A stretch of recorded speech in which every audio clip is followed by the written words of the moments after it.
नमस्कार दोस्तों। आपका अपना ज्ञानपथ योद्धा। और आज मैं लेकर आया हूँ मुंशी प्रेमचंद की अनोखी, समाज को झकझोर देने वाली कहानी गबन का सार और उसका वो संदेश जिसे हर इंसान को एक बार जरूर सुनना चाहिए। भाग 2। महाशय दयानाथ जितनी उमंगों में ब्याह करने गए थे, उतना ही हतोत्साह होकर लौटे। दीनदयाल ने खूब दिया, लेकिन वहां से जो कुछ मिला वो सब नाच तमाले नेमनार में खर्च हो गया। बार बार अपनी भूल पर पछताते, क्यों दिखावे और तमाले में इतने रुपए खर्च किए।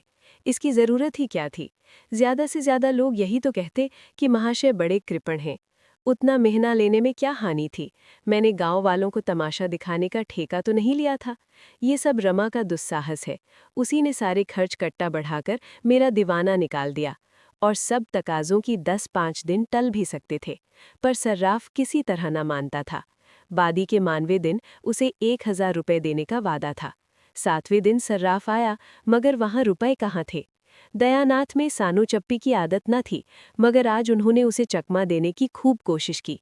किस्त बांधकर सब रुपए 6 महीने में अदा कर देने का वादा किया। फिर 3 महीने पर आए, मगर सर्राफ भी एक ही पुट्टा हुआ जामी था।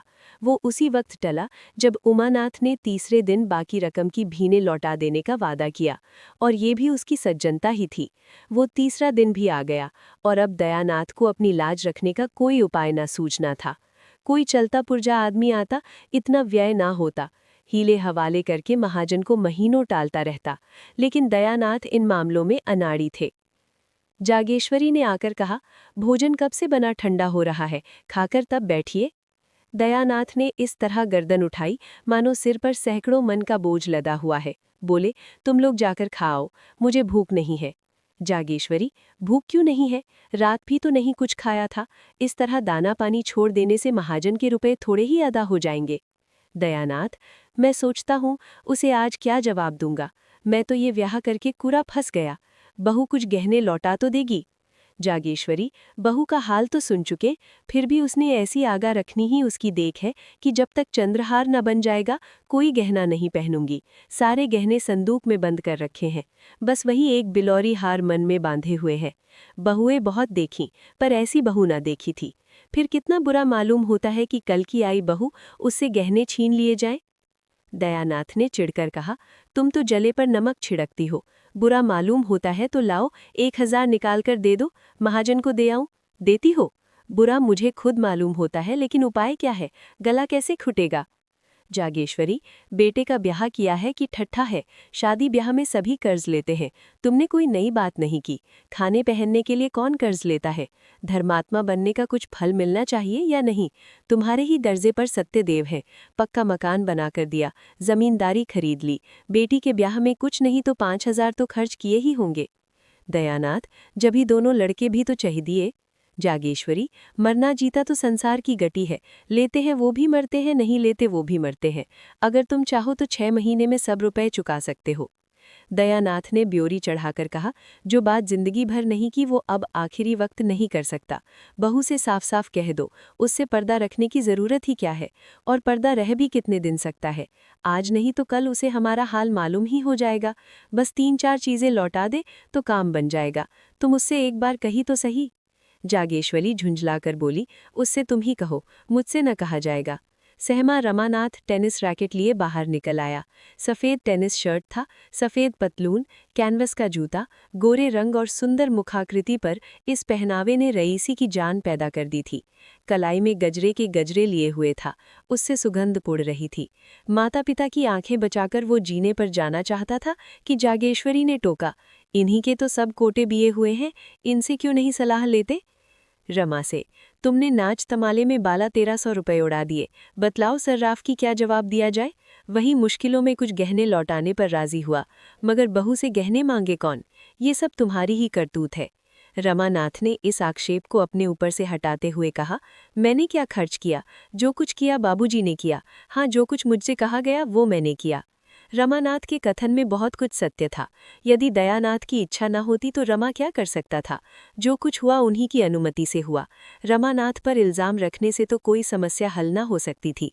बोले, मैं तुम्हें इल्ज़ाम नहीं देता भाई, किया तो मैंने ही है, मगर ये बला तो किसी तरह सिर से टालनी चाहिए। सर्राफ का तकाजा है, कल उसका आदमी आएगा, उसे क्या जवाब दिया जाएगा। मेरी समझ में तो यही एक उपाय है कि उतने रुपए के गहने उसे लौटा दिए जाए। गहने लौटाने में भी वो संझट करेगा, लेकिन 10-20 रुपए के लोभ में लौटाने पर राजी हो जाएगा। तुम्हारी क्या सलाह है? रमानाथ ने शर्माते हुए कहा, मैं इस विषय में क्या सलाह दे सकता हूँ, मगर मैं इतना कह सकता हूँ कि इस प्रस्ताव को वो हरगिज़ मंजूर न करेगी। जालपा तो जानती है कि पढ़ाई में चंद्रहार ना जानने में उसे कितना बुरा लगा था। प्रण कर लिया है, जब तक चंद्रहार ना बन जाएगा कोई गहना नहीं पहनूंगी। जागेश्वरी ने अपने पक्ष का समर्थन होते देख खुल होकर कहा, वही तो मैं इनसे कह रही हूँ। रमानाथ, रोना पीना बच जाएगा और इसके साथ घर का पर्चा भी खुद जाएगा। दयानाथ माथा सिकोड़कर कहा, उससे पर्दा रखने की जरूरत ही क्या है, अपनी यथार्थ स्थिति की वो जितनी जल्दी समझ लें उतना ही अच्छा। रमानाथ ने जालपा में खूब जीभ ओढ़ाई थी, खूब बढ़कर बातें की थीं। जमींदारी है, उनसे कई हजार का नफा है, बैंक में रुपए हैं, उनका सूद जाता है। जालपा में अगर गहने की बात कही गई तो रमानाथ को वो पूरा लबाड़िया समझेगी। बोला, पर्दा तो एक दिन खुल ही जाएगा, पर इतनी जल्दी खोल देने पर नतीजा यही होगा कि वो हमें तुच्छ समझने लगेगी। गाय अपने मायके वालों को भी लेने भेजेगी, चारों तरफ बदनामी होगी। दयानाथ, हमने तो दीनदयाल से वो कभी ना कहा था कि हम लखपति हैं।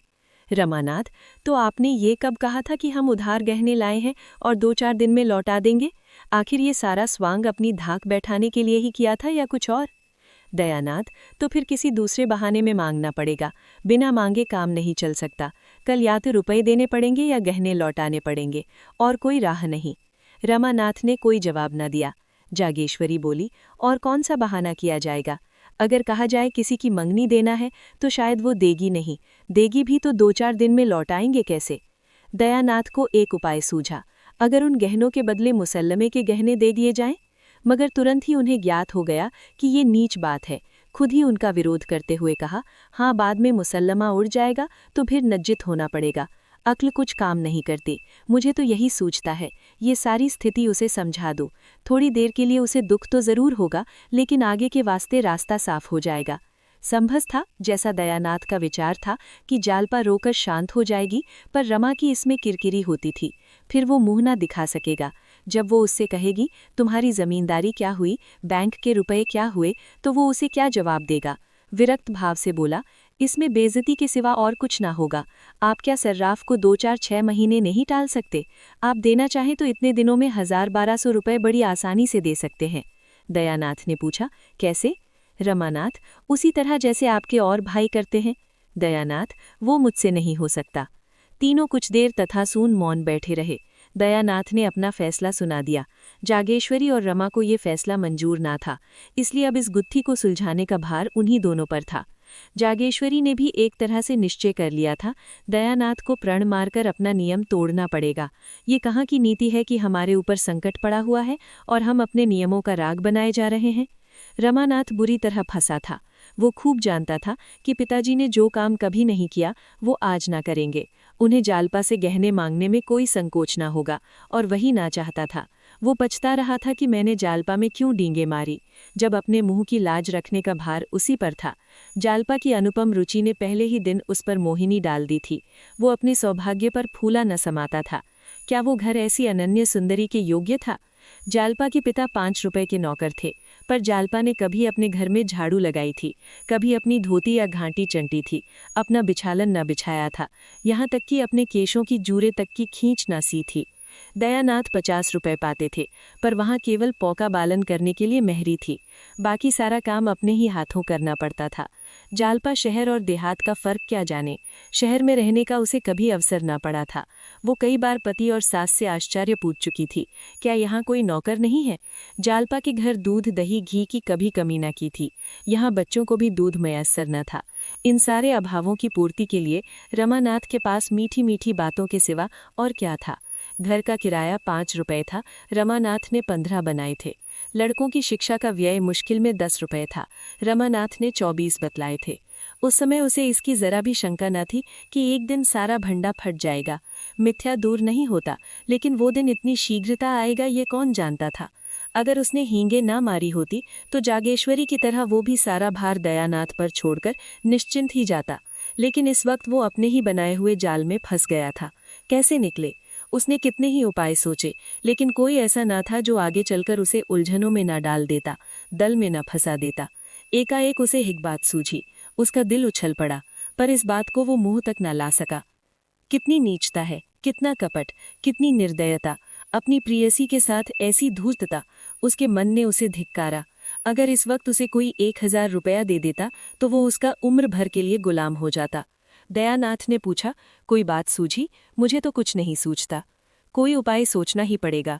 आप ही सोचिए, मुझे तो कुछ नहीं सूझता। क्यों नहीं उससे 2-3 गहने मांग लेते? तुम चाहो तो मांग सकते हो, हमारे लिए मुश्किल है। मुझे शर्म आती है। तुम विचित्र आदमी हो, न तो खुद मांगोगे न मुझे मांगने दोगे, तो आखिर ये नाव कैसे चलेगी? मैं एक बार नहीं 1000 बार कह चुका कि मुझसे कोई आशा न रखो।